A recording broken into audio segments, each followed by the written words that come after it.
धरलेला आहे आणि यावर त्यांनी आक्रमकपणे आपली बाजू मांडलेली आहे, आपली भूमिका मांडलेली आहे। धर्मेंद्र प्रधानांचा राजीनामा घेतला जावा अशी मागणी त्या ठिकाणी करण्यात आलेली होती। त्यामुळे आजच्या या पत्रकार परिषदेमध्ये नेमकं काय सांगितलं जातंय, सोबतच जी तिरंगा रॅली निघणार आहे, मोर्चा निघणार आहे, या मोर्चा संदर्भात, तिरंगा रॅली संदर्भात काय सविस्तरपणे सांगितलं जातंय हे पाहावं लागणार।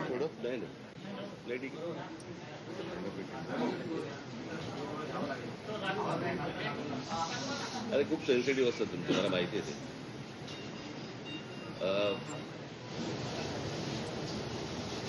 गेले काही दिवस जे विद्यार्थ्यांचं आंदोलन जे देशात सुरू आहे,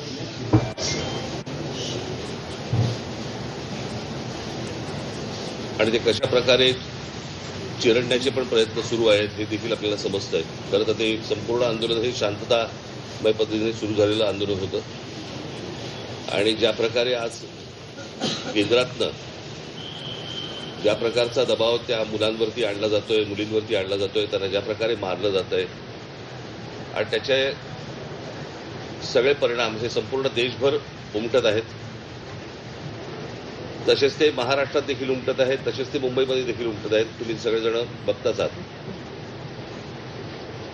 खरं तर ही साधी गोष्ट होती। या सगळ्या प्रकरणामध्ये आजपर्यंत भारतीय जनता पक्ष ज्यावेळेला विरोधामध्ये होता, विरोधी पक्षामध्ये ज्यावेळेला होता, त्यावेळेला त्यांनी अनेक मंत्र्यांचे राजीनामे मागितले होते। मला आजही आठवते की त्या रजा अकादमीच्या विरोधात ज्यावेळेला मी मोर्चा काढला होता, त्यावेळेला आम्ही मुंबई पोलीस कमिशनरांचा आम्ही राजीनामा मागितला होता, त्यावेळेला अरूप पटनाईकांचा, आणि त्याच्यानंतर त्यांना पदावरनं बाजूला करण्यात आलं होतं काँग्रेसच्या काळात। मुंबईमध्ये ज्या वेळेला ते कसाब वगैरे सगळे आलं, 26/11चं प्रकरण झालं, त्यावेळेला आर पाटील असं म्हणाले होते की बडे बडे शहरों में छोटी छोटी बातें होती रहती है, या एका वाक्यावरनं त्यांना गृहमंत्री पदावरनं काढून टाकण्यात आलं होतं। आणि साधारणपणे पदाची ज्यावेळेला तुम्ही जबाबदारी घेता, त्यावेळेला पदामधनं आलेल्या अपयशाची देखील जबाबदारी ही तुम्हीच घेतली पाहिजे, हीच खरी तर मागणी आहे। आणि हीच मागणी होती या मुलांची की हे काय पहिल्यांदा नीटचे पेपर कुठले नव्हते, ही मला असं वाटतं तिसरी वेळ आहे। नीट परीक्षा ज्या वेळेला आणल्या, त्याच वेळेला आम्ही विरोध केला होता त्या गोष्टीला की असल्या केंद्रीय पद्धतीने तुम्ही या परीक्षा घेऊ नका, पण ते सत्ताच एवढी होती की त्यावेळेला कोणाला ऐकायची त्यांची तयारी नव्हती, आजही नाहीये।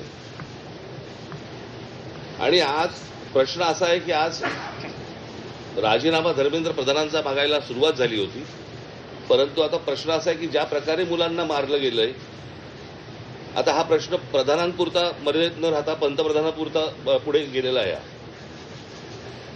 आणि त्याच्यामुळे गृह खातं आणि आज पंतप्रधानांनी आज काहीतरी ट्विट केले, पण त्या ट्विटला काही अर्थच नाहीये। खरं तर ह्या लोकांना बोलवून जर समजा त्यांच्याशी चर्चा केली असती आणि तो विषय जर नीट समजून घेतला असता, तर एवढं प्रकरण पण झालं नसतं। पण मला काही समजतच नाहीये की या सगळ्या गोष्टींचा एक सरकारी सत्तेचा एक जो उद्दामपणा जो आहे, हा कशासाठी आहे।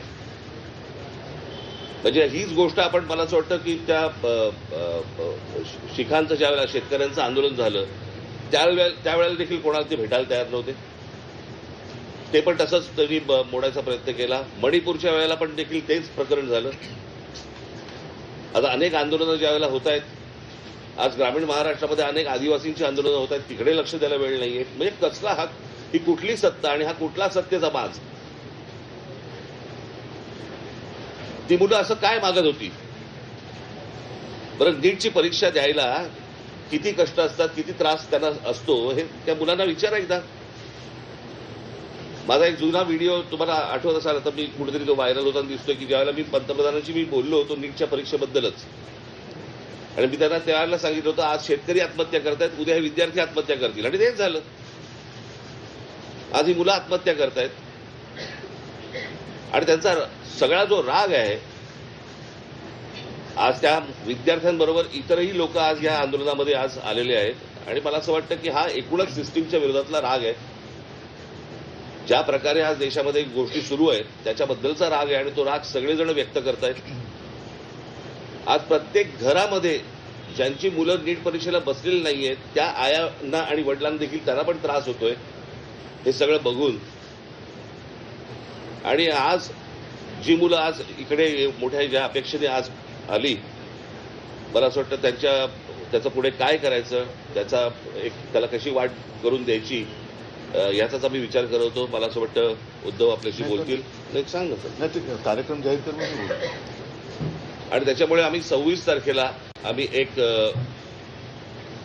शक्ती प्रदर्शन मोर्चा म्हणा, शक्ती प्रदर्शन म्हणा किंवा काही म्हणा, ह्या मुलांना घेऊन करायचं आम्ही ठरवलेलं आहे की मुंबईसारख्या एका महत्वाच्या, सर्वात महत्वाच्या देशातल्या शहरामध्ये देखील ही सगळी मुलं आणि सगळेजण पालक हे एकत्र येत आहेत आणि आपला राग रोष व्यक्त करतायत. हे मला असं वाटतं केंद्राला देखील कळणं गरजेचं आहे.